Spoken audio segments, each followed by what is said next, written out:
Hello friends, welcome to my YouTube channel English educational hub.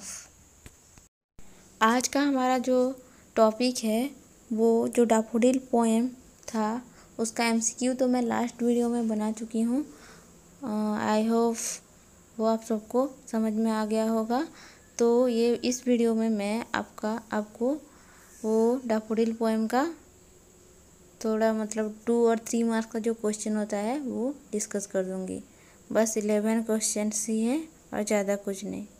Okay, so let's start.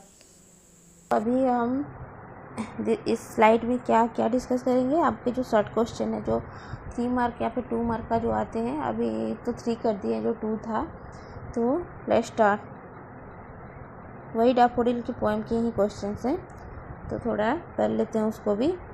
पहला जो question है, first question is where does cloud float. जो cloud होते हैं, जो बादल होते हैं, वो कहाँ पे फ्लोट करते हैं। तो आपका आंसर क्या है?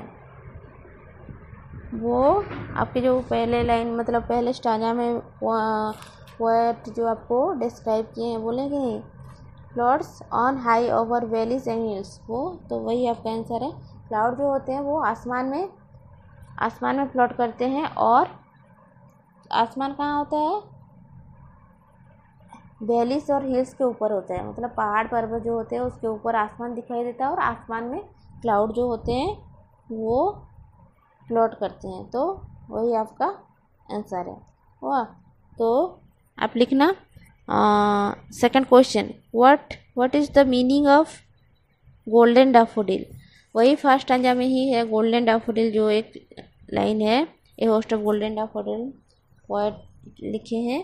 तो वो गोल्डन डैफोडिल का मतलब क्या होता है? डैफोडिल क्या है? डैफोडिल एक टाइप का फ्लावर है।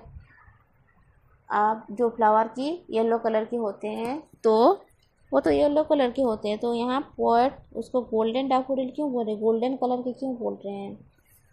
तो उसका आंसर क्या है?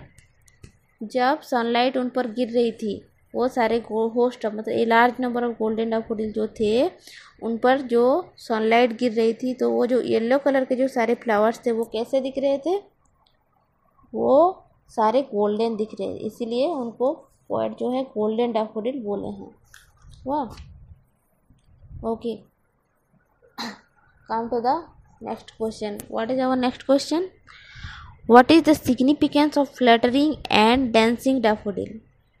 Fluttering and dancing daffodil, ये भी वही आपकी फर्स्ट स्टैंजा के लाइन है, फर्स्ट स्टैंजा की लास्ट लाइन बोल सकते हो आप। हाँ, लास्ट लाइन ही है। तो उसने पोएट लिखे हैं कि फ्लटरिंग एंड डांसिंग डैफोडिल, उसका मतलब क्या है?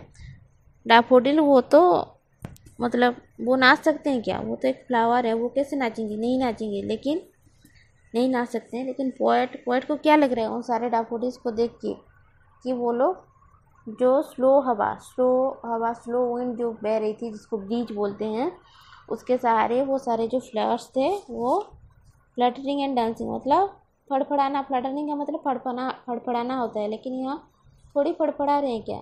थोड़ा हवा में थोड़ा इधर उधर हिल रहे हैं। वो सारे फूल जो हैं वो हिल रहे हैं और डांस कर रहे हैं। रियली में नहीं कर रहे हैं, लेकिन पोएट को ऐसा लग रहा है कि वो डांस कर रहे हैं। तो आप इसका आंसर लिखना। Come to the question number 4। What is that? The stretched in never ending line. ये वाला जो लाइन है, stretched in never ending line, ये वाला आपके पोएम का वो सेकंड वाला स्टांजा के थर्ड लाइन में है, आप देख सकते हो। What does the word they refer here. यहाँ पे दे का मतलब क्या है? दे किस चीज़ को रेफ़र करता है? कौन से चीज़ को दे रेफ़र कर रहा है? यहाँ पे बता रहा है। ये वाला लाइन का जो मतलब है अब तो समझे होंगे। जो सारे डैफोडिल्स थे वो स्ट्रेच हुए, फैले हुए थे इन ए नेवर एंडिंग लाइन। जो कभी ख़त्म ना होने वाली एक लाइन बनाए हुए थे, और बहुत सारे गोल्डन डैफोडिल्स फैले हुए थे वो along the margin of a wave। Next line जो है वो लेक के साइड के साइड वो फैले हुए थे। तो कौन फैले हुए थे? दे यहाँ दे का मतलब गोल्डन डैफोडिल है। तो आपको 2 मार्क या फिर 3 मार्क के हिसाब से आपको इसको थोड़ा अच्छे से लिखना पड़ेगा। मतलब दे का मतलब कौन, they refer to only golden daffodil, ये मतलब इतना लिखोगे तो आपको 1 मार्क नहीं मिलेगा, मतलब 2 मार्क और 3 मार्क होगा तो नहीं मिलेगा। तो अच्छे से थोड़ा लिखना। तो हो गया। और जिस को आंसर चाहिए तो वो मुझे बताना, मैं उनको आंसर भी दे दूँगी। लेकिन पहले आप लोग ट्राई करना लिखने को उसके आंसर इंग्लिश में। मैं आपको बस समझा रही हूँ कि आंसर क्या है, आपको लिखना है। तो नेक्स्ट क्वेश्चन नंबर 5 जो है वो क्या है, the milky way, never ending, 10,000, what is the significance of this phrase. ये सारे जो 3 वर्ड जो मैं मतलब फ्रेज जो आपको अभी मैं बोली वो किस चीज़ के बारे में बता रहे हैं। ये पोएट जो है आपके जो पोएट हैं विलियम वर्ड्सवर्थ, वो ये फ्रेज यूज किए हैं इस पोएम में।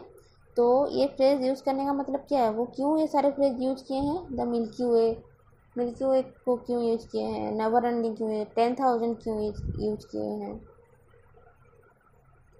वो यहाँ पे क्या बता रहे हैं कि गोल्डन डैफोडिल कितने थे।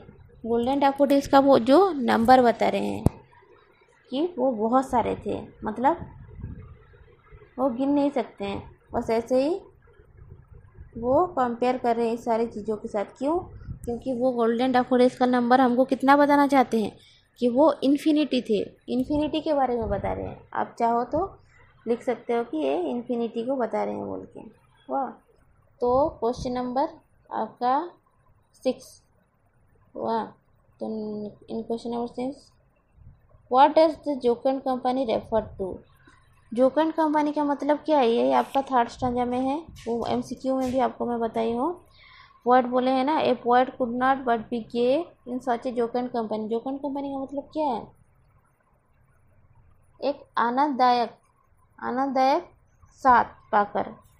किसके आनंददायक साथ पाकर, गोल्डन डैफोडिल का आनंददायक मतलब a company which gives you happiness, आनंददायक साथ, ए जोकंड कंपनी, उसका साथ पाकर वो बहुत खुश हो गए थे पोएट, वही बोल रहे हैं। तो आपको लिखना है, अब लिखना। Next question number 7, what does the repetition of guest indicate. आपके जो वही थर्ड स्टैंजा में ही है, आपके थर्ड स्टैंजा में ही जो लाइन है, आई गेस्ट बट लिटिल थॉट, वो बोले हैं ना यहाँ पे गेस्ट का मतलब क्या है, देखते रहना, किसी भी चीज़ को देखते रहना, निहारते रहना, मतलब उससे आपकी आँख, आपकी नज़र नहीं हटता है। ऐसा होता है ना कभी हम किसी चीज़ को देख के बहुत फिदा हो जाते हैं तो उससे हमारी नज़र नहीं हटती है, तो उसको क्या बोलते हैं, गेस्ट। तो गेस्ट मतलब उसका रिपीटेशन क्यों किए हैं, मतलब मैं बहुत देखता ही रह रहा था इसलिए उसका रिपीटेशन किए हैं। तो आपको वो लिखना है। तो नेक्स्ट क्वेश्चन जो है क्या है, question number 8, what does bliss solitude here mean. Bliss solitude एक है आपके लास्ट स्टैंजा में जो है, bliss solitude, they flash upon that inward I which is the bliss of solitude. मतलब ब्लिस सॉलिट्यूड का मतलब क्या होता है, सॉलिट्यूड का मतलब पहले आप समझ लो अकेलेपन, लोनलीनेस, एंड ब्लिस का मतलब हैप्पीनेस, ग्रेट जॉय। तो happiness in loneliness you can say, अकेलेपन में भी खुश हो पाना, खुशी होना।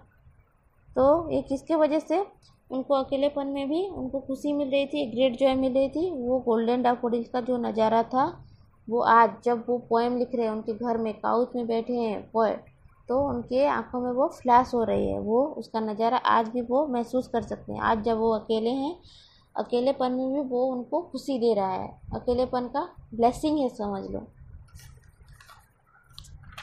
हो गया, तो समझ में आया, अब आप लिख सकते हो आपका आंसर। तो नेक्स्ट क्वेश्चन जो है, what are the 2 moods of the poet describe in the poem. ये मैं आपको पहले भी बोल चुकी हूँ, पढ़ाने वक्त भी बोल चुकी हूँ। ये क्या है वो इस पोएम जो डैफोडिल्स में है, डैफोडिल्स पोएम में पोएट क्या किए हैं, 2 moods, उनके 2 moods के बारे में डिस्क्राइब किए हैं। क्या है वो 2 moods, एक है वैकेंट और another is pensive. One is vacant, another is pensive. Vacant mood क्या है, जब वो खाली होते हैं, खालीपन, मतलब उनके दिमाग में कोई टेंशन नहीं होता, उनकी लाइफ में कोई टेंशन नहीं, बहुत खुश होते हैं। जब वो घूमने गए थे, गोल्डन डैफोडिल देखने गए थे, जो कि आपके फर्स्ट स्टैंजा से थर्ड स्टैंजा तक है, उनका जो घूमना और देखना, गोल्डन डैफोडिल को देखना, निहारना, जो भी है उसका तारीफ करना, वो सारा। तब वो आई ओन्ड एंड लोनली थे क्लाउड बोले हैं ना, तो एक बादल की तरह जो एमलेस मतलब घूम रहे थे, वैकेंट थे, तो वही वाला मूड क्या है, वैकेंट मूड है। और पेंसिव मूड क्या है, पेंसिव मूड थॉटफुल मूड बोल सकते हो, दर्द भरा मूड बोल सकते हो, जो कि लास्ट टाइम है, जो जब कि वो अपने घर में काउच में बैठे हैं, सोच रहे हैं, बहुत दर्द में हैं, उनको उनके लाइफ में बहुत सारे टेंशन है, तो तभी पोएम लिख रहे हैं। तो ये पोएम सोच के जो लिख रहे हैं, अभी उनका जो दिमाग थोड़ा थॉटफुल है, बहुत चिंता कर रहे हैं, तो ये वाला मूड जो है उनका पेंसिव मूड है। Got it. Come to the next question. What is the next question? Where were the daffodils which were seen by the poet? वो जो गोल्डन डैफोडिल, मतलब डैफोडिल बोलो, वो जो डैफोडिल के जो फ्लावर्स थे, वो जो फूल थे, वो कहाँ थे, जो पोएट देखे थे, कहाँ थे वो? आपके पहले वाले स्टांजा में है। आप पहले वाले स्टांजे में पोएट वो जो लाइन है उनका क्या लिखे हैं, वो लाइन में Beside the lake and beneath the trees, fluttering and dancing in the breeze, उनको जो गोल्डन डैफोडिल दिखे। When all at once I saw a crowd, पहले बोले हैं अचानक से मुझे एक क्राउड दिख जाता है। जो क्राउड किस चीज़ की होती है, गोल्डन डैफोडिल्स की, बहुत सारे, large number of golden daffodils के क्राउड उनको दिख गया, भीड़ दिख गया।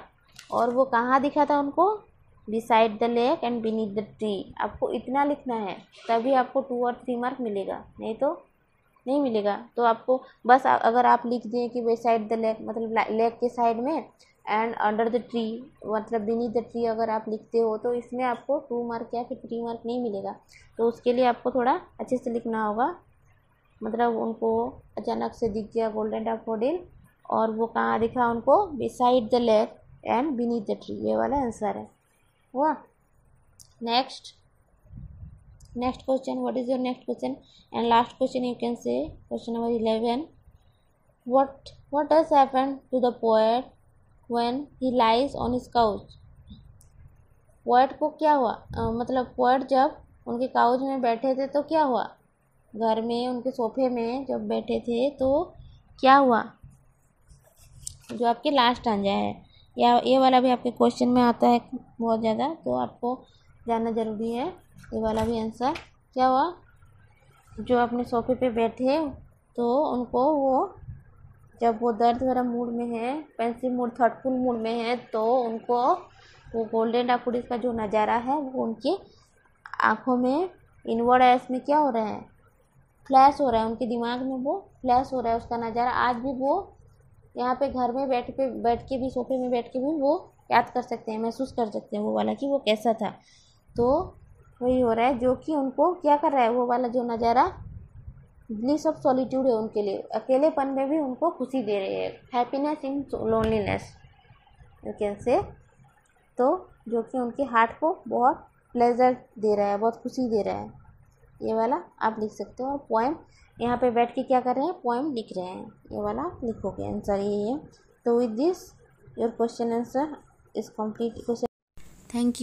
Thank you for watching, and please like, comment and share, and don't forget to subscribe.